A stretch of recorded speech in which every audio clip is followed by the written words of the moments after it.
Okay, well, good evening to everyone and welcome. Today is November 14th, 2023. I am Phil Santosi, I'm Program Chair for Section 1510. If you're not already a member, as I say all the time, you're welcome to join our LinkedIn group to be able to follow what events and any activities within the section. This section is being recorded as usual again, and it'll be uploaded to YouTube within a few days. And there will be a link also to Matt's slides in the YouTube page, so you'll be able to track those as well. Everyone here will receive an email about the RUs that you earned from the in-person meeting and the workshop. Online, you will receive the email for the online presentation only. I'd like to introduce you, Kara Bryan, at this point. She's our section chair, and she may have a few words for us as we go forward. Go ahead, Kara.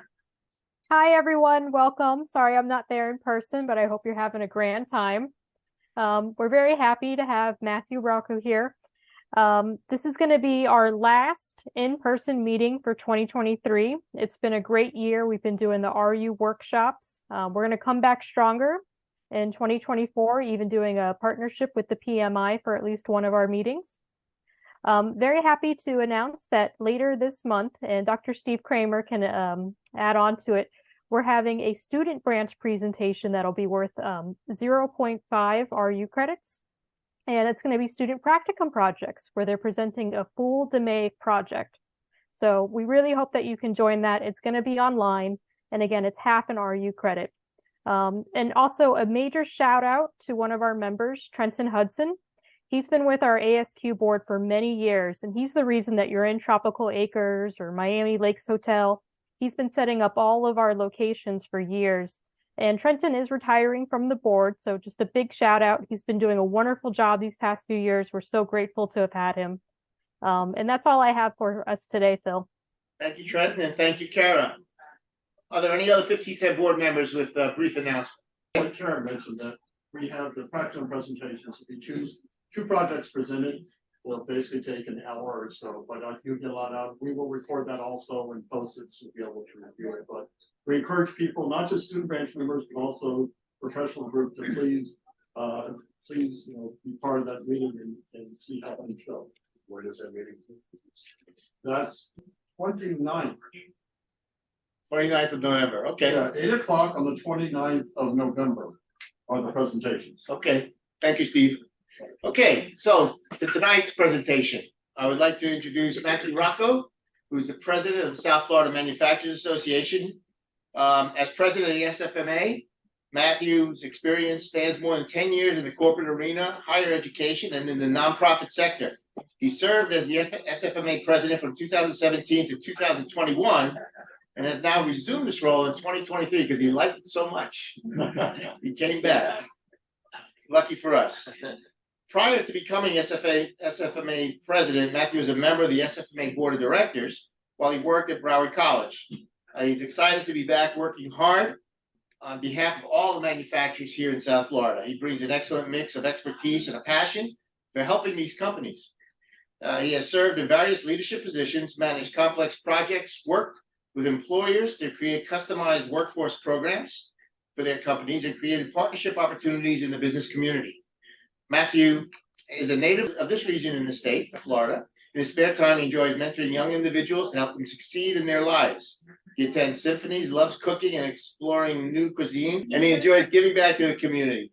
He's also an avid University of Miami Hurricanes football fan. Matt's presentation tonight, the topic is manufacturing sector in South Florida. So join me in welcoming Matthew Rocco. Good evening. I know we're pressed for time, so Phil, if you need to give me the hook, You're kind of wrap good. it up, let me know. You're good. One question, I'd like to do self-instruction, we're not gonna have time, but one question I would like to ask, how many of you have not, by a show of hands, have not heard of the South Florida Manufacturers Association? All right, so we have half the room. So for those that haven't heard, this is a great way to get introduced. For those that are somewhat familiar with us, this is a great way to really understand what we're doing. But importantly, I wanted to share what's happening in South Florida with manufacturing. What are some trends? What are some recent data showing us? Because one of my goals tonight is to not only educate you on manufacturing, but really, if you don't realize or don't know how important manufacturing is or the growth to South Florida, I hope tonight as you walk away, you'll realize, wow, manufacturing is happening in South Florida and Florida as a whole. Not many people think about that. You all might because you're more connected to this world than others, but some takeaways I want to share with you tonight. So the size and scope of our region, we cover about 8 counties. Miami-Dade County, Broward County, Palm Beach County, and a little bit north into the Treasure Coast. So in this region. How many manufacturers do you think are in, I'm not going to use the Treasure Coast for now, in Miami-Dade County, Broward County, and Palm Beach County? How many manufacturing companies in total do you think? If you had to guess, any guess, just throw it out, doesn't matter. First thing that comes to your head. How many? 500. 500? 1,000? 3,000. 5,000. You're very close. The recent data suggests there are now over 6,000 manufacturing companies in South Florida. That's a lot of manufacturing happening. Now, the size of these companies, just like Florida as a whole, is less than 50 employees. There's some larger companies here. We have Stryker out in Weston here. They're 500 plus employees. We've got Truma Aortic, they're in Broward County here. They've got a few hundred employees. There's some larger ones. But the challenge that we face and the uniqueness that we have is really not one industry is dominating over the other like other parts of the country. You have pharmaceuticals, nutraceuticals, medical device, your typical manufacturing that people think of. A lot of additive manufacturing, aviation, touches almost every industry here in Florida. So it's pretty unique. But you can see that it adds almost 5% of Florida's gross state product. Average wage. What do we think? I'm going to get to this in a minute. What's the average wage of manufacturing in South Florida, do you think? Average salary? 13. 13? 15. 50? 18. 18? What do you You're think talking per hour? Is that what you're saying? per year? Oh, per year. Per year. 50,000. 50,000? Well, hold that thought, because I'm going to get to that in a second. So let's go to the next point. And then every $1 manufacturing product or goods produces another 3/6 other sectors. So manufacturing touch everywhere. So I want to focus a little bit on some data here. So you can see, so since COVID, there's been over 700,000 more jobs added in the state of Florida. Florida has grown tremendously. Hit the next point. Almost an 8% increase. And then look at manufacturing jobs in the state of Florida. 400,000 currently, really about 424,000 in manufacturing since COVID. Manufacturing grew 9%. The third highest in the state was manufacturing for growth. Many people think, well, hospitality. Well, look at hospitality. They only grew at 2%. You know, some of the other sectors that were really outpaced manufacturing since COVID really dropped below manufacturing. And the reason why that is that Florida didn't shut down largely. You could say, well, what about hospitality retail? That took a big hit. Construction took a big hit. Obviously, education with everything happening. Manufacturers largely did not shut down. A lot of them were deemed essential employers and they could keep open. So with manufacturing, it grew. And that's why you see a 9%. You can hit next. And then the SFMA region, which is, we'll use these 3 counties, there have been 35,000 jobs added since COVID. And look at Florida. Florida's on the move. It outpaced the nation by 10%. Look at that. The U.S. only grew 0.8, less than 1%. This is 2018 through 22.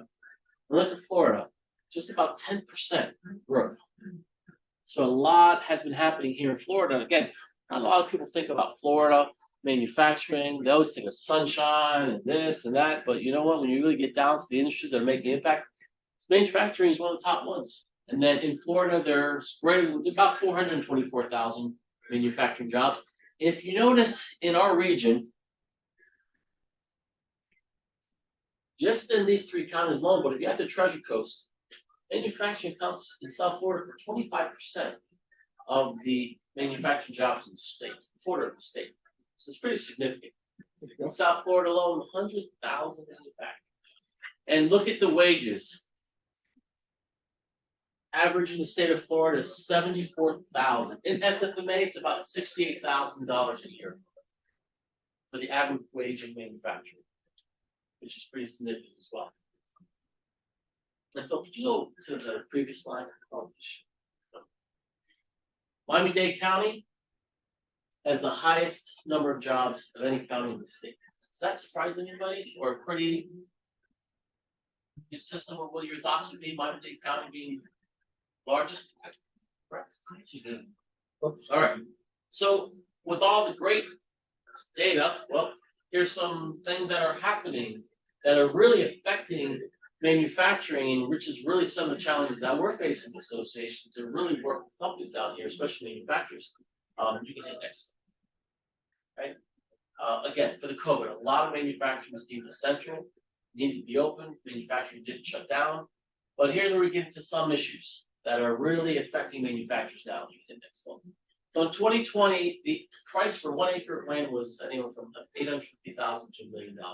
Now, and this data was from May. This is probably outdated even the next 20 years. 2.2 billion to 3 million. 1 acre of land. So when you're talking about a manufacturer or any business thereof, if they need to try to expand and grow, it costs them almost $3 million for the price. Look at concrete, tripled in the past 3 years, and then steel more than doubled. And the next slide. Property insurance up more than 60%, which I'm sure probably surprised most of you. Here's where we're facing some major challenges with our companies, our manufacturers, our businesses, that their leases are coming up for renewal. They used to pay double that. They're going to be paying double. 8 to 10, now 6 to 18. That's probably not close enough. $20 per square foot. So and we're actually having a conversation tomorrow with another manufacturer that are threatening to leave because the cost of real estate is now driving them out of South Florida. Their rent is up for renewal in 2025, and it's going to go. They already know it, and we're trying everything to do to try to keep them. But just some trends in general that a lot of these golf course, other types of areas are being bought, and they're repurposing the land. So just a couple of things that's happening with some of the business climate, which some just may not be surprising to some of you. So how we work with manufacturers, what are we doing? How are we impacting them? I'd like to have just a couple icons up there, but we do a lot with looking at workforce training. Phil is familiar with this point, working with CareerSource Florida on some of the incumbent worker training grants. There's really excellent opportunities out there for companies on training and upskilling their current workers through CareerSource. We work specifically and mostly mainly with CareerSource Florida. So if a company is looking to hire or not hire, looking to retrain their existing workers, they can apply for a training grant that will reimburse them somewhere between 50 and 75% of the training and the funding. So we'll work with our manufacturers. We'll go out there. We'll develop training plans with their leadership team or their HR person, or might be there at the company. And we develop a really holistic training plan, and we help them apply for these grants, and they get approved and they get funded. So we're doing a lot there. Impacting, I'm going to touch upon a little bit that here in a minute, but our goal with our manufacturers too is how do we get them connected to other manufacturers? How do we get them talking? How do we get like-minded professionals in the room? So we'll hold these member connect events. These are really informal, great ways for manufacturers to connect with one another. We also do webinars and seminars on best practices. Oftentimes we'll do these plant tours all throughout South Florida. They're ramping up probably 12 over the next calendar year, but it's a great way for manufacturers to go in and talk about quality, best practices. It's a great way for our members and manufacturers to go into another manufacturer and see what they do best, what makes that company shine, what makes that company good. And then let's go see them in action. And you know what? These folks can go around and take a tidbit and say, let's try to do this in our company. And I like what we saw. How do we implement that there? So best practices as well. So we do skills training, advocacy, and helping our manufacturers get more efficient. Next slide. One other thing we like to do is bring in high-level speakers that are informative for members. And I wanted to share, we just had our annual meeting a couple weeks ago, and we brought in Bob Chapman. He's with a manufacturer too, out of St. Louis, but he speaks around the world on really a leadership philosophy that has really struck a chord a lot of businesses, and really looking at your culture and how to really treat your people like family, not use them, but treat them like family, and really help them grow, help your business grow. So it was a great topic. And he was actually the Society for Human Resource Management, their CEO of the year last year. So he won their CEO of the year award. So really great opportunity looking at culture and achieving results. So cool. Florida Makes. Is anybody familiar? Phil, I know. Is anyone familiar with Florida Makes? So Florida Makes is Florida's statewide manufacturing extension partnership center. I wanted to put this slide on the screen because their goal, along with our goal, is to help grow manufacturing GDP in the state of Florida. Our goal is the same in South Florida. So through our partnership with Florida Makes, we have the luxury of having business advisors. And we hope to have 3, but right now we have 2. And another hired the 3rd one for us. But their goal is to work with our manufacturers, our members, holistically. How can we help you get to where you are now, to where you want to grow? What opportunities are you looking to grow into? What challenges may happen? Really, it's a holistic engagement. It's our members' opportunity to call upon us, have a business advisor come in, work with them. It's largely no additional cost of membership.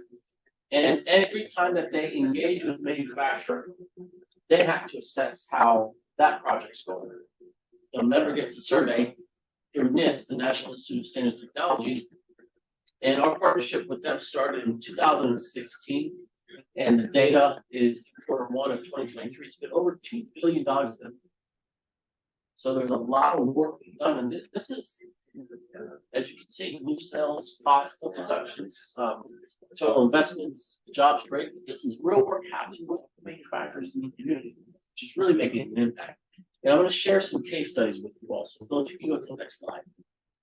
So, again, a little bit of Florida Makes, their mission and their vision. But again, their goal is to really how do we advance manufacturing? How do we grow manufacturing?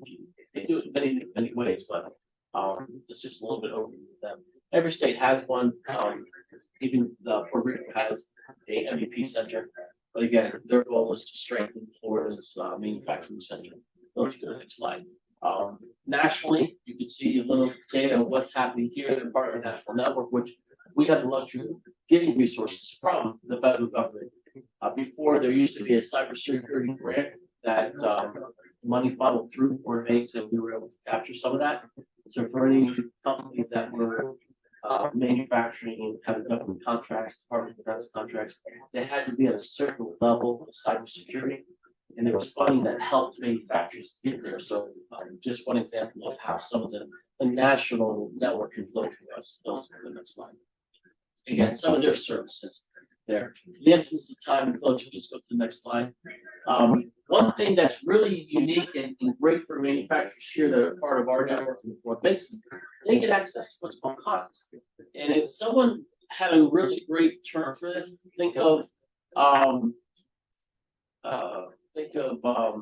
eHarmony for manufacturers, because you get into this database and you can talk with other manufacturers. Because if you're looking for some supply or someone to make something, you can search in this Connex database, which is all Florida manufacturing, and go, oh, I didn't realize that, ABC and just outside of Tampa is doing what I need. Let me connect with them. Let me talk and establish relationships. So someone says like eHarmony for manufacturing. I said, that's pretty good. So, but you get to network a lot of manufacturers. So, any manufacturer is part of a regional association, they get full access to Connex for. Right now, it's free, no cost. And then I think there's a small fee if you want to go to a Connex version, and this has, which is national, but for Florida's version, it's no cost. Next time, you can skip this. Again, the impact. And the next slide, I want to focus on some case studies, which I think is the next slide. Yeah. So there's 2 companies I want to highlight. And I wanted to illustrate this because to emphasize the work that we're doing with manufacturers, the opportunities that manufacturers have to work with business advisors through SFMA and kind of impact. So Phil, if you can get the next one. So this company is 175 employees. They were looking at acquiring 2 out-of-state companies. farming them, closing down, bringing the machinery down here, and they didn't know what to do. So they needed help, and they reached out to us. And one of our business advisors went out and really gave them assistance and spent a lot of time with them. As you can imagine, really reviewing, hey, if you do this, what's going to be your potential return? What are going to be some of your pitfalls? What are some things you need to consider before making this decision? So you can see they assisted with designing, reviewing. So after they decided, okay, this is worth the investment, now what? Can you help us bring this equipment down here? Can you help us expand our facility? We need a lot of help. So that's what they did, right? They assisted with design, the review, the layout of the new floor. They looked at all the capacities needed with the electric, with utilities and everything like that. Because, hey, if we're going to do this, how are we going to absorb these operations? And then they created a plan. And the results, 5 million new sales from this engagement, 35 million retained sales, almost 2 million in cost savings, and then 20 new jobs created. This was a cosmetic manufacturing company. Next slide, Phil. This is a smaller company, and they went from not being under private equity to now being under private equity. And if anyone's ever gone through that process, you know now you're going to have deliverables that you didn't realize that were coming to you, and the level of accountability is just skyrocketed from where you were. So they were facing challenges and really understanding their operation.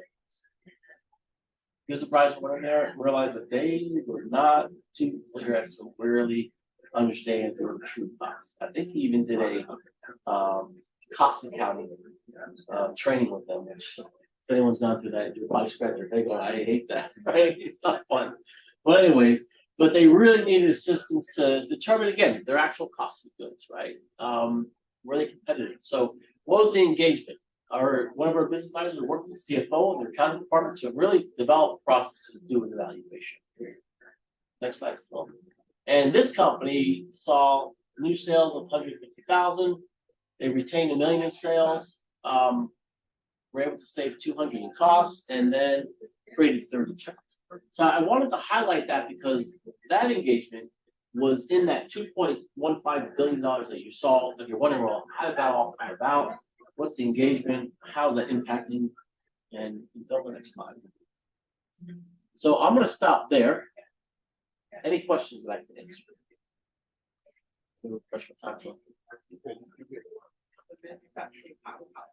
What's that? How did Ford become a manufacturing powerhouse? That's a good question. I tell you, there's a lot of competing factors that I think went into it. You had not only Florida Makes that started in 2016, really intentional on working through the association with us and business advisors. You have a lot of the economic development councils have manufacturing as their target industry, and they have initiatives solely for working with manufacturers, recruiting manufacturing companies. The Florida Chamber actually has a 2030 initiative to have manufacturing in the nation. I think it's top 5 in the nation. So there's a lot of focus on it, to your point. And it's really just our part doing what we need to do to get the message out, working with manufacturers, helping them grow. So good question, though. See. So do you partner at all with, let's say, Sterling? You do assessments as a function of. Great question. We specifically don't partner with Sterling. We have a manufacturer year award that we do every year. You may be familiar with Bill Sterling. Gil, you may be familiar with it. So that's actually ongoing now. So companies are getting nominated for manufacturer of the year. It ends, the nominations close in December, but the SFMA uses 6 elements from Malcolm Baldrige, Performance Excellence Award. And then once the companies accept the nomination, submit their write-up, then there's a virtual assessment on 3 sections, and then we go out into their facility and do a big walkthrough and judging and everything like that. So we don't align. We haven't aligned with Sterling. Florida Makes, I think, used to, but we do our own work down here. So we've had 131 nominations, and we have 5 categories this year as well. So it's a great process. Yes. I saw you list some of the constraints, for the area, and Yeah. in South Florida, we've got beneficiaries of getting people from areas that are constraints enough. Yes. So Yes. kind of flow. But Right. do you think that we're like approaching a high tide mark, if you will, with our own constraints, given the ones I think, that yeah. that you've listed here and Yeah. some other ones that are out there in the environment now? Yeah, that's a great question, because when I came back to SFMA, one of the first things that to reward us as the We're a Manufacturing Association, but we're also an economic development. Because if we don't try to tackle some of these things, we're gonna lose business. We're not gonna be able they're not gonna be able to sustain. It's an interesting time in Florida, because Florida, I think maybe 2 years ago, the legislature stopped all of the incentives to new companies trying to come in. So a lot of the economic development organizations in every county, they were able to work and try to lure companies in. If you're a company looking to come to Florida, Alabama, North Carolina, Georgia, Texas, those states are throwing massive incentives at you. Florida. So that's a constraint. Or if a company's threatening to leave, there's no incentives to try that these local organizations have to keep them either. So it's a very interesting dynamic.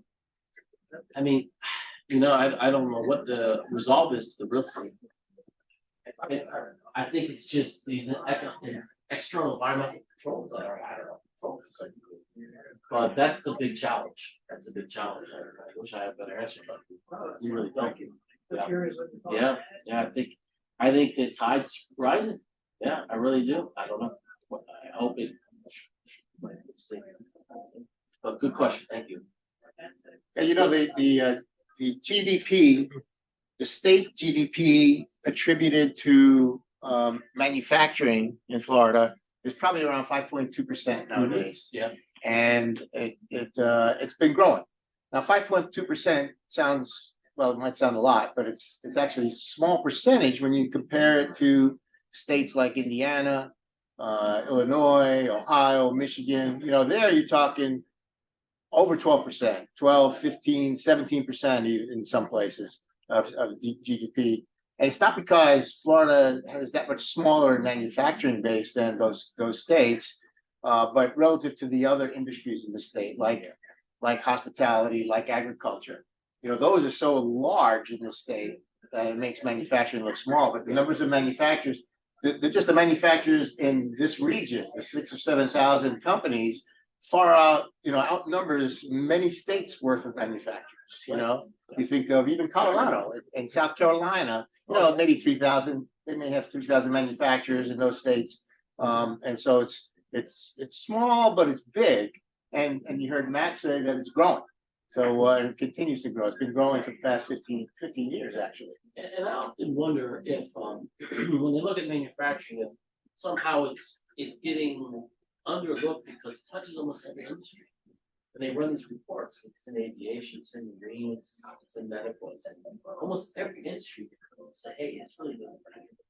Food, beverage, and a bakery is a manufacturer. Largely they are. So it's just, I guess however someone's running the report, but it's interesting that. I want to thank Matt Thank you. for coming and visiting with us today.